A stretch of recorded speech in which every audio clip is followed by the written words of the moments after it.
अस्सलामुअलैकुम, मैं असदुल्ला खान हूँ। मौलाना फजलुर रहमान और नवाज शरीफ के दरमियान होने वाली मुलाकात की जो ख़बरें आपको टेलीविज़न और अखबारात के ज़रिए मिली हैं, वो ख़बरें ऐसे नहीं हैं जैसे हमें पता चली है। राना सनाउल्लाह साहब को या साद रफ़ीक साहब को आपने सुना, उसमें भी कोई ख़बर नहीं है। अखबारात में जो लगी हुई हैं चीज़ें कि मौलाना को मनाने की कोशिश की, मौलाना फजलुर रहमान ने कहा कि यानी सोर्सेस से फिर पता चला कि जी वो अभी नहीं मानने हैं। नवाज शरीफ साहब पुरुमीद हैं कि वो मान जाएंगे। असल कहानी क्या है ये मैं आपके साथ शेयर करता हूँ कि अंदर हुआ क्या है। जो क्रक्स ऑफ द मैटर है या क्रक्स ऑफ द मीटिंग है वो क्या है। क्रक्स ये नहीं है कि मौलाना फजलुर रहमान को नवाज शरीफ ने कहा कि आप आ जाइए हुकूमत साजी में अपना किरदार अदा करें, और मौलाना फजलुर रहमान एक प्रिंसिपल स्टैंस पर खड़े हुए हैं कि नहीं जनाब, चूँकि धांधली हुई है, चूँकि मेरी सीटें छीनी गई हैं, तो इसलिए मैं तो आपके साथ नहीं आऊँगा। ये उनका मौक़िफ़ नहीं है।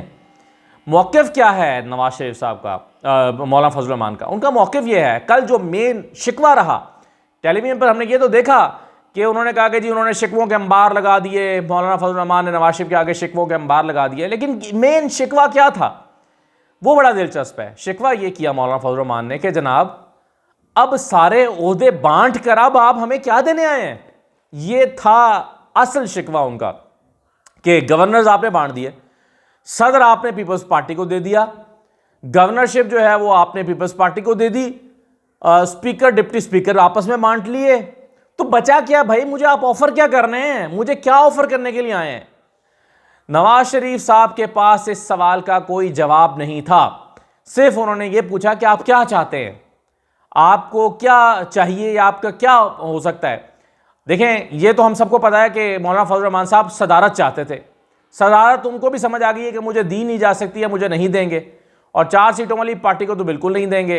मौलाना फजलुर रहमान साहब इतने इंपॉर्टेंट बचे नहीं हैं इस सिस्टम में, इतने इंपॉर्टेंट रहे नहीं है कि उनको सदारत दी जाए, सदर मुमलिकत बना दिया जाए। तो फिर वो आ जाके उन्होंने मांगा कि मुझे आपने इशारतन ये कहा मौलाना फजलुर रहमान ने कि आपने तो हमसे गवर्नर खैबर पख्तूनख्वा के लिए भी नहीं पूछा, आपने तो गवर्नर खैबर पख्तूनख्वा भी पीपल्स पार्टी के साथ कमिट कर लिया है, तो आप हमें क्या देंगे। तो इस पर नून लीग की तरफ से ये कहा गया कि जी हम गवर्नर खैबर पख्तूनख्वा देने की कोशिश कर सकते हैं, या आपसे बात हो सकती है। लेकिन जब ये आपस में नून लीग वालों ने डिस्कस किया कि हम ये अगर पीपल्स पार्टी से कहें तो क्या पीपल्स पार्टी मान जाएगी गवर्नरशिप देने के लिए कि मौलाना फजलुर रहमान को दे दें, तो इसका जवाब है नहीं। पीपल्स पार्टी मौलाना फजलुर रहमान को गवर्नरशिप देने के लिए नहीं मानेगी। यानी सीधी सी बात है ना, अगर आपने मौलाना को मनाना है तो कुछ तो देंगे ना। एक वजारत आप ऑफर कर रहे हैं कि चलें 4 आपके बंदे हैं, एक हमसे वजारत ले ले। अब एक वजारत लेने के लिए तो मौलाना नहीं मानेंगे, क्योंकि मौलाना ने अब सोचा कि अब इनिंग्स का आखिरी हिस्सा है उनका, कुछ बड़ा खेलें, कुछ बड़ा करें। वो उनके साथ हो नहीं रहा, ना उनको सदारत मिल रही है, ना उनको खैबर पख्तूनख्वा में गवर्नर मिल रहा है, तो वो क्या करेंगे।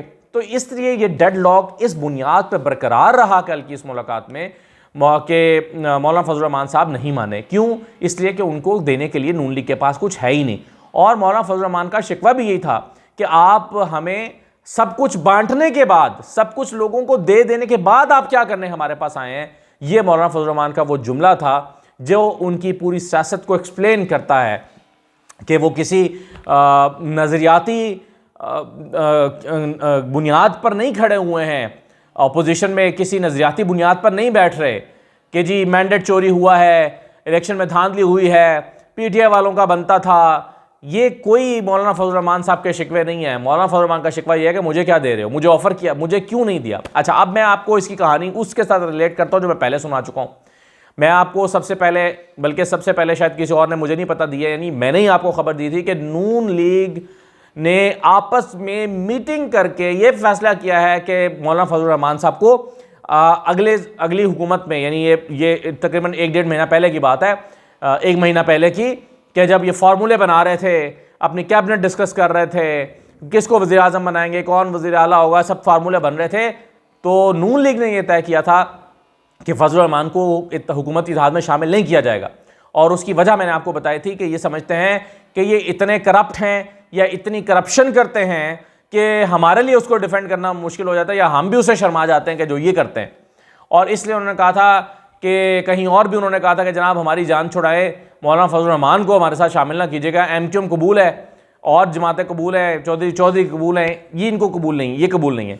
लेकिन अब फिर क्या हुआ? अब फिर ये हुआ कि मौलाना फजल रहमान ने चूंकि बहुत ज़्यादा शोर शराबा किया और उन्होंने जो है वो एक नया महाज खोल लिया, तो फिर नून लीग के कुछ लोगों ने आपस में बैठ के फैसला किया कि चले इनको बराए नाम टोकन के तौर पर इनको एक आध वजारत दे देते हैं, ताकि ये एक तरह से हुकूमत में आ जाएंगे, शोर शराबा भी नहीं करेंगे, खामोश हो जाएंगे, रोला रप्पा नहीं डालेंगे, एक वजारत इनको भी दे देते हैं। लेकिन वो एक वजारत कबूल करने के लिए मौलाना फजल रहमान तैयार नहीं है। अच्छा, अब आप क्या इससे बहुत ज़्यादा नून लीग परेशान हुई है? तो इसका भी जवाब है कि नहीं, नून लीग कोई बहुत ज़्यादा परेशान नहीं है इस बात से कि मौलाना फजल रहमान नहीं आए। हुज्जत उन्होंने तमाम करने के लिए मौलाना को दावत दी है। मौलाना अगर नहीं माने तो जवाब में नून लीग का ख्याल यही रहेगा कि क्या फ़र्क पड़ता है अगर मौलाना नहीं भी आते, हमने तो कह दिया है जहाँ इतनी अपोजिशन हो रही है वहाँ एक और अपोजिशन हो जाए।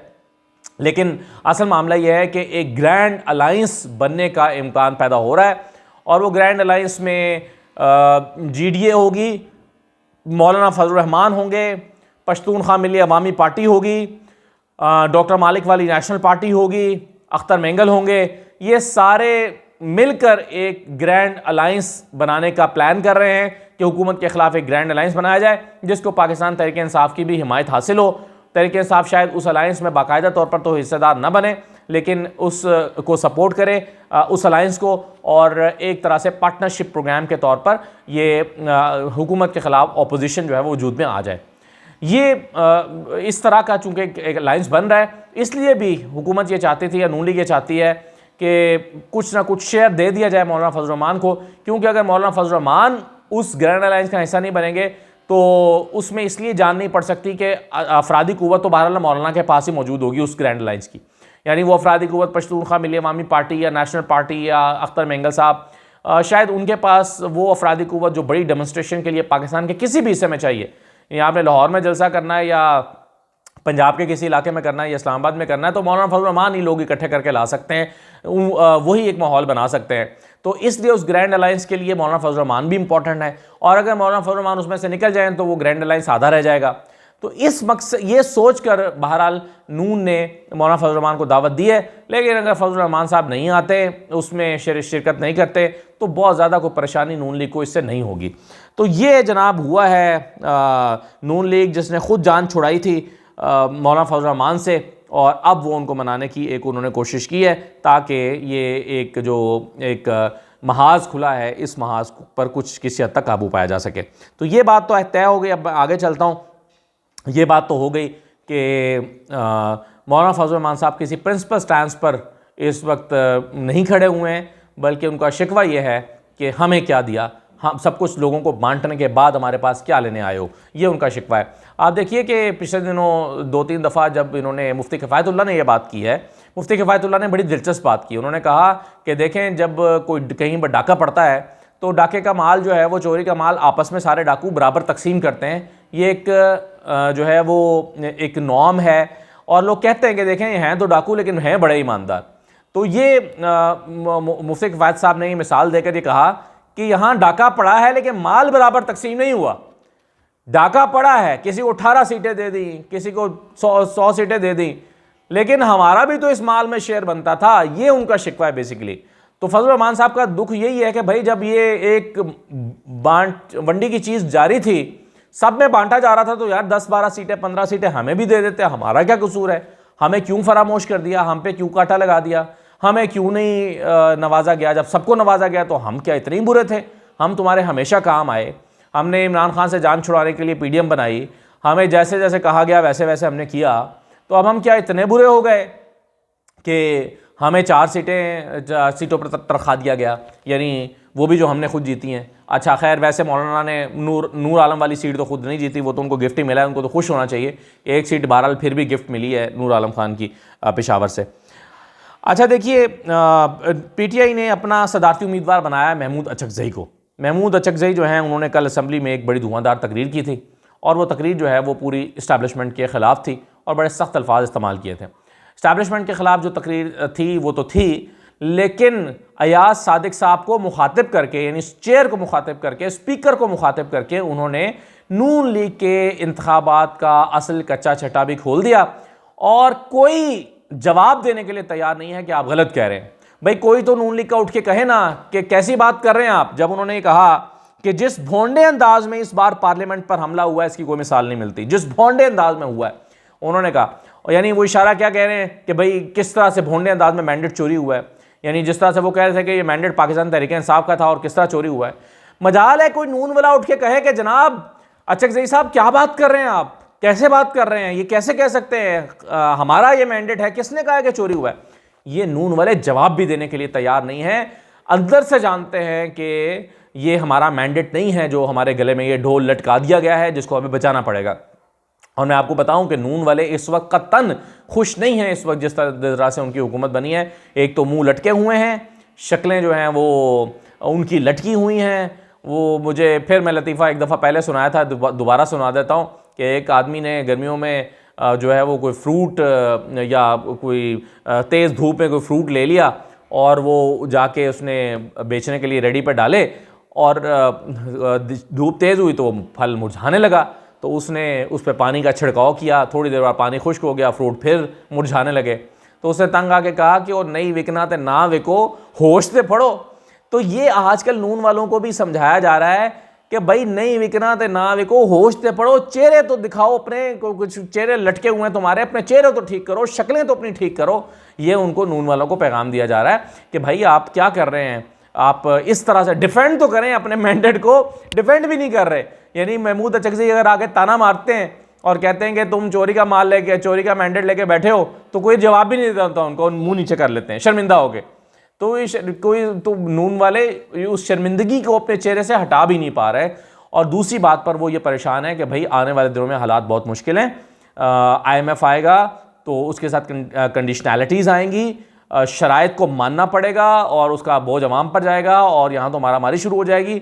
अभी जो गैस के बिल लोगों के आए हैं, जो बिजली के बिल लोगों के आए हैं और जो आने वाले हैं आइंदा चंद दिन में, उससे लोगों के होश उड़ जाएंगे और फिर लोग जो हैं वो फिर होश उड़ाते हैं हुकूमत के।